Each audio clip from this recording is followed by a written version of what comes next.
যারা আমার মতো গরিব, আজকের ভিডিও তাদের জন্য।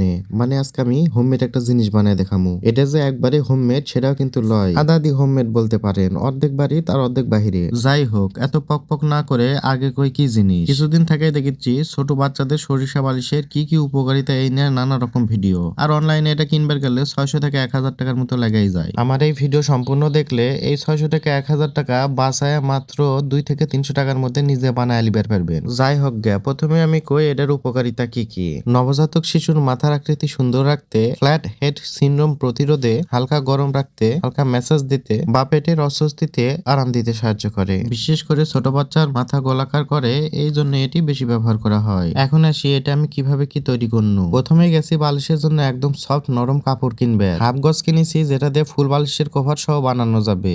দাম লিছে 120 টাকা, যদিও এত কাপড়ের প্রয়োজন নাই। আর বাড়িতে আমি আগে থেকে 1.5 কেজির মতো সরিষা কিনে রাখিস। বালিশের সেট কিনা বিপদে পড়ে গেছি, মানে বালিশের কভার আর কেউ বানায় দিবার চায় না।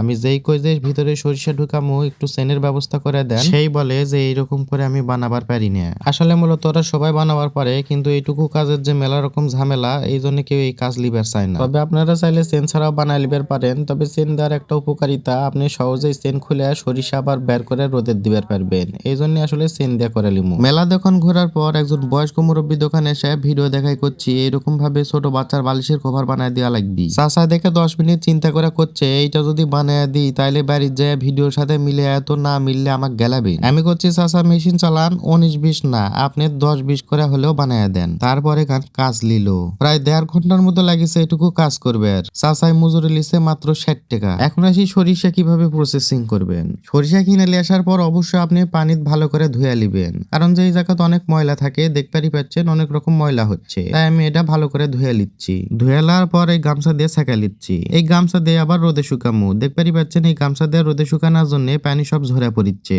আর এই গামছাই বেঁধে দিছি রোদে শুকাবার। ঠিক এইভাবে 3 থেকে 4 ঘন্টা রোদে রাখার পর দেখে একদম সরিষা ঝরঝরা হয়ে গেছে, তবে এখনো কিন্তু পুরোপুরি শুকায়নি। সরিষা এখন আমি গামছা থেকে গামলায় নামাচ্ছি।